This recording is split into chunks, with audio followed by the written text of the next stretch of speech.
चलो देखो इधर, इस वीडियो के अंदर हमको गाला पेपर सेट का क्वेश्चन नंबर 28 का अध्ययन करना है। देखो क्वेश्चन नंबर 28 चैप्टर नंबर 7 में से पूछा जाता है। चैप्टर नंबर 7 जीव जनन कैसे करते हैं।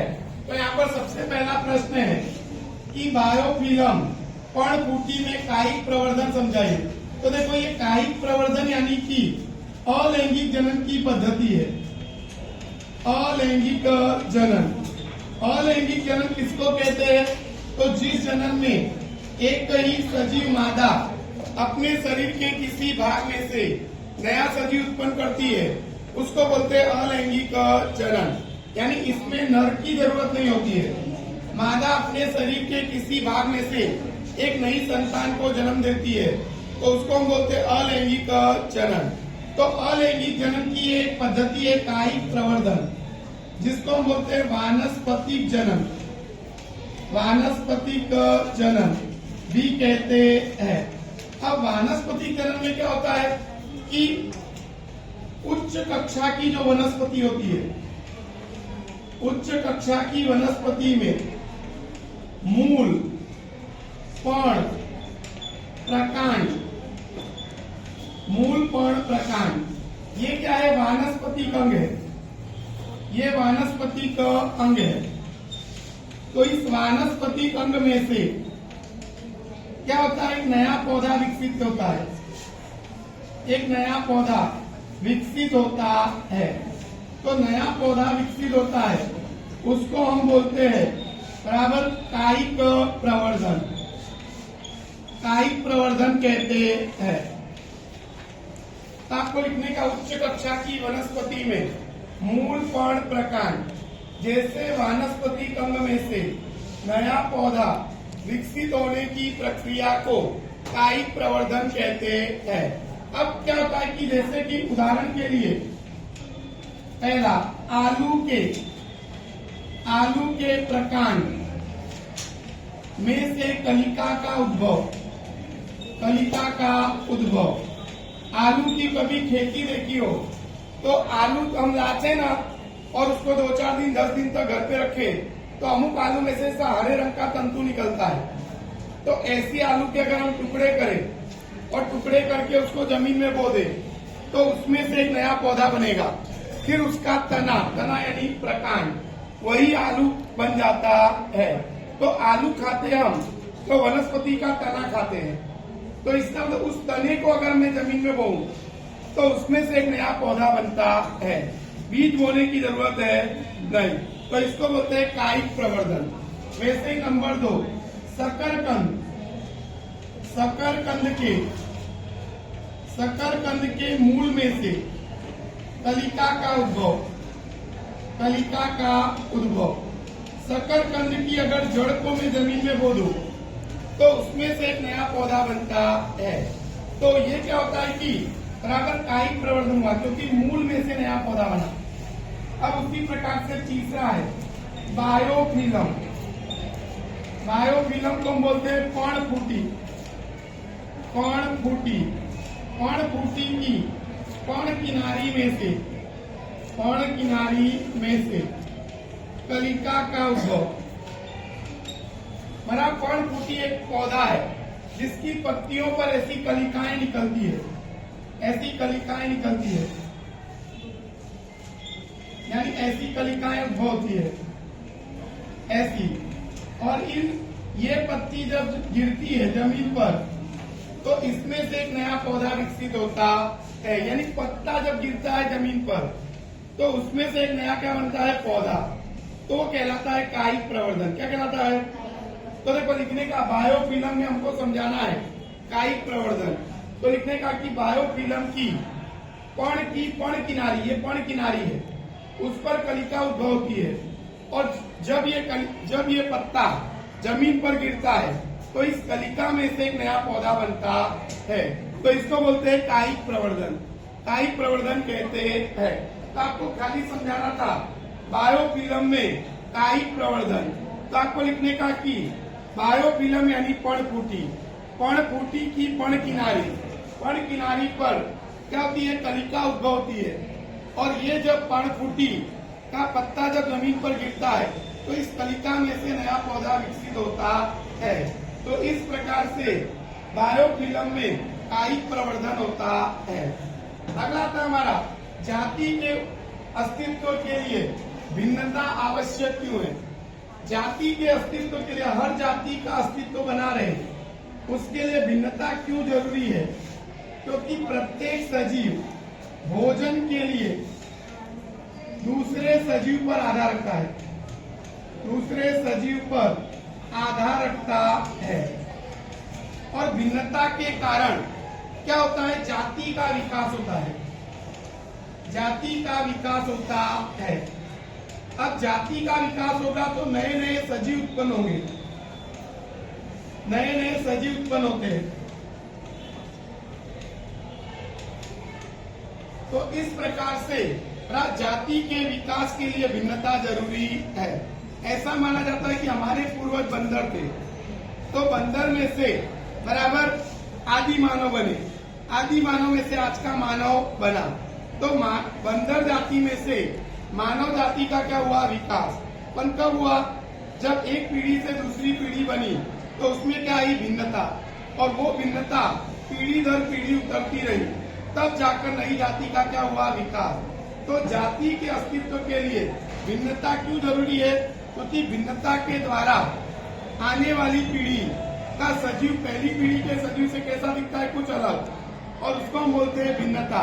और ये भिन्नता बराबर पीढ़ी दर पीढ़ी उतरती है और फिर अनेक पीढ़ी के बाद एक नई जाति का बड़ा सजीव उत्पन्न होता है। तो उसको बोलते हैं क्या, उद्भव विकास या जैव विकास कहते हैं। तो उद्भव विकास अथवा जैव विकास के लिए भिन्नता आवश्यक है। बराबर, किसके लिए भिन्नता आवश्यक है, जाति के विकास के लिए। अगला देखो यहाँ पर बीजाणु द्वारा जनन से सजीवों को किस तरह से लाभ होता है। तो देखो बीजाणु समासघन, इसका पूरा नाम है बीजाणु समासघन। अब बीजाणु समासघन ये अलैंगिक जनन की पद्धति है, अलैंगिक जनन की क्या है, पद्धति। अब ये किसके अंदर होती है, कवक में, इसके अंदर होती है कवक में। और कौन से कवक में होती है, तो राइजोपस, राइजोपस में होती है। तो यहाँ पर एक उदाहरण यहाँ तक लिखा, राइजोपस कवक में बीजाणु समासघन द्वारा अलैंगिक जनन होता है। अब कवक का शरीर कैसा होता है, जाल जैसा। कवक का शरीर कैसा होता है, जाल जैसा। ये कवक का जाल है और कवक का जाल कवक तंतु का बना होता है। कवक तंतु पर बीजाणुधानी का निर्माण होता है। बीजाणुधानी का क्या होता है, निर्माण। और ये बीजाणुधानी में बीजाणुओं का क्या होता है, निर्माण होता है। फिर ये बीजाणुधानी परिपक्व बन जाती है, यानी पूरी तरह से विकसित होती है। और विकसित होने के बाद फट जाती है, और फट जाती है तो इसमें से जो बीजाणु है वो हवा में मुक्त हो जाते हैं और प्रत्येक बीजाणु में से एक नया कवक बनता है। एक नया क्या बनता है, कवक। तो इस प्रकार से एक कवक में से अनेक कवक बनते हैं। तो इसको बोलते हैं बीजाणु समासन। क्या बोलते हैं, बीजाणु समासन। फिर से देखो, बीजाणु समासन अलैंगिक जनन की क्या है, पद्धति। बराबर, ये किसके अंदर होती है, कवक में।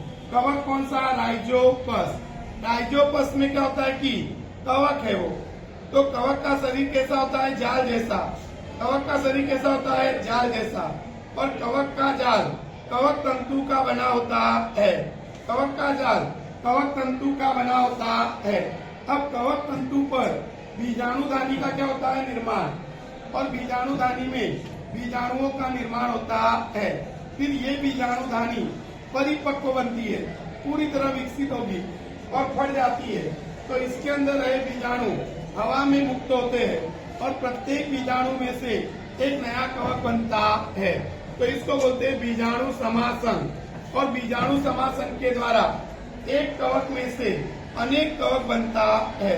तो ये इसमें क्या है, लाभ। दूसरा, क्या होता है परागण की क्रिया, यह फलन की क्रिया से किस प्रकार से अलग है। तो देखो परागण, परागण का मतलब होता है कि देखो यहाँ पर ये क्या है, ये स्त्री केसर है, ये स्त्री केसर है और ये स्त्री केसर का वर्तिकाग्र है, ये स्त्री केसर का वर्तिकाग्र है। और ये क्या है पुंग केसर है, ये पुंग केसर है और ये पुंग केसर के अंदर कौन है परागकण, कौन है परागकण। तो ये परागकण है। तो परागकण का वर्तिकाग्र तक पहुंचने की क्रिया को, वर्तिकाग्र तक पहुंचने की क्रिया को हम कहते हैं परागण। क्या बोलते हैं परागण कहते हैं। फिर से देखो परागकण का वर्तिकाग्र तक पहुंचने की क्रिया को परागण कहते हैं। परागकण का वर्तिकाग्र तक पहुंचने की क्रिया को परागण कहते हैं। क्या था मैंने परागकण का वर्तिकाग्र तक पहुंचने की क्रिया को परागण कहते हैं। अब आता है फलन। तो फलन से परागण कैसे अलग होता है।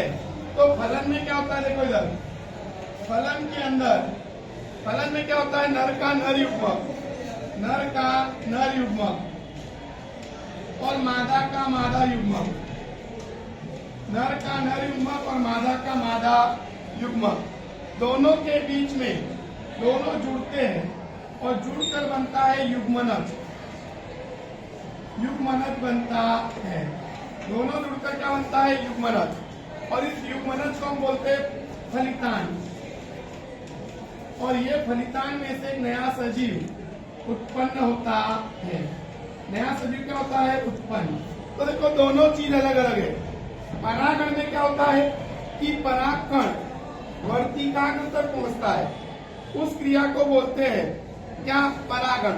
और फलन में क्या होता है नर युग्मक, नर युग्मक यानी शुक्राणु और मादा युग्मक यानी अंडाणु, दोनों मिलते हैं तो युग्मनज बनता है यानी फलित अंडाणु बनता है और उस फलित अंडाणु में से नया सजीव उत्पन्न होता है।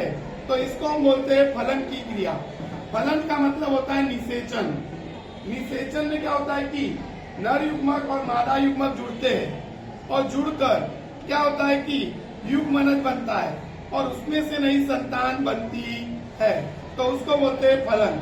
यहाँ पर खाली पहुंचना है और यहाँ पर दोनों को जुड़ना है, तो दोनों क्रिया एक दूसरे से इस प्रकार अलग पड़ती है। अगला हमारा प्रश्न है यौना प्रारंभ अवस्था। यौना प्रारंभ अवस्था को हम तरुणावस्था भी बोलते हैं। देखो यौना प्रारंभ अवस्था को तरुणावस्था भी कहते हैं। अब तरुणावस्था क्या होता है कि लड़के और लड़कियों में अलग अलग आती है। पर तरुणावस्था जो है वो लड़के के अंदर 13 से 14 वर्ष की उम्र में आती है, 13 से 14 वर्ष की उम्र में आती है। और लड़कियों के अंदर तरुणावस्था 10 से 12 वर्ष की उम्र में आती है, 10 से 12 वर्ष की उम्र में आती है।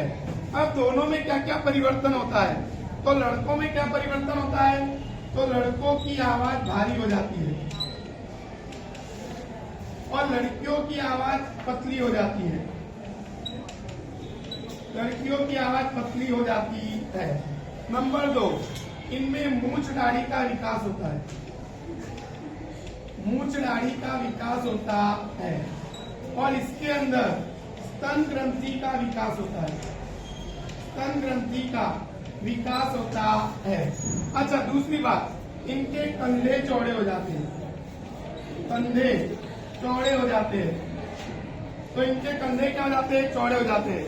अच्छा इसमें क्या होता है कि ऋतुस्राव आने की शुरुआत होती है, आने की शुरुआत होती है।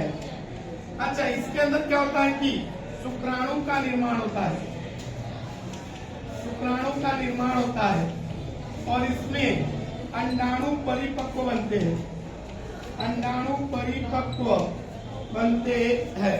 तो ये इनके अंदर परिवर्तन देखने को मिलता है।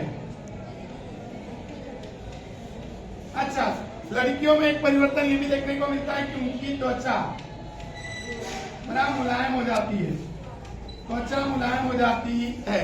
तो हमको तो पूछा था किसके में कि लड़कियों में देखने को मिलने वाले परिवर्तन। तो आपको केवल लिखना था कि लड़कियां 10 से 12 वर्ष की उम्र में तरुणावस्था में प्रवेश करती है, तब क्या होता है कि उनकी त्वचा मुलायम हो जाती है पॉइंट वाइज। दूसरा, उनकी आवाज पतली हो जाती है, स्तन ग्रंथि का विकास होता है, ऋतुस्राव आने की शुरुआत होती है और अंडाणु परिपक्व बनते हैं। अच्छा, इसका लास्ट क्वेश्चन है कि लैंगिक जनन और अलैंगिक जनन दोनों किस प्रकार से अलग है। तो अलैंगिक जनन और लैंगिक जनन दोनों कैसे भिन्न होते हैं। तो यहाँ पर देखो, अलैंगिक जनन में एक ही सजीव भाग लेता है, एक ही सजीव भाग लेता है, वो भी मादा। अलैंगिक जनन में एक ही सजीव भाग लेता है, वो भी मादा। अच्छा, लैंगिक जनन में 2 सजीव भाग लेते हैं, एक होता है नर और एक होता है मादा। तो पहला अंतर लिखने का, अलैंगिक जनन में एक ही सजीव भाग लेता है, कौन? मादा। लैंगिक जनन में 2 सजीव भाग लेते हैं, एक नर और एक मादा। अलैंगिक जनन में देखो, मैंने बताया था कि एक ही सजीव यानी मादा अपने शरीर के किसी भाग में से एक नया सजीव उत्पन्न करती है, तो उसको हम बोलते हैं अलैंगिक जनन। लैंगिक जनन में क्या होता है कि नर का नर युग्मक और मादा का मादा युग्मक दोनों जुड़ते हैं और युग्मनज बनता है और उसमें से नई संतान उत्पन्न होती है, तो उसको बोलते हैं लैंगिक जनन। क्या बोलते हैं? लैंगिक जनन। फिर से देखो, अलैंगिक जनन में एक ही सजीव मादा अपने शरीर के किसी भाग में से एक नया सजीव उत्पन्न करती है, तो उसको बोलते हैं अलैंगिक जनन। लैंगिक जनन में क्या होता है कि नर का नर युग्मक और मादा का मादा युग्मक दोनों के बीच में क्या होता है? फलन, और फलन होने से बनता है युग्मनज, और युग्मनज में से नई संतान उत्पन्न होती है, तो उसको बोलते हैं लैंगिक जनन। अच्छा, अलैंगिक जनन के अंदर, अलैंगिक जनन में क्या होता है कि समय कम लगता है और लैंगिक जनन में समय अधिक लगता है, समय अधिक लगता है। अलैंगिक जनन में माध्यम की जरूरत नहीं है, माध्यम की जरूरत नहीं होती, लेकिन लैंगिक जनन में माध्यम की जरूरत होती है। जरूरत होती क्यों? क्योंकि शुक्राणु को अंडाणु तक पहुंचने के लिए कोई ना कोई माध्यम चाहिए, तो यहाँ पर माध्यम की जरूरत होती है, यहाँ पर माध्यम की जरूरत नहीं होती।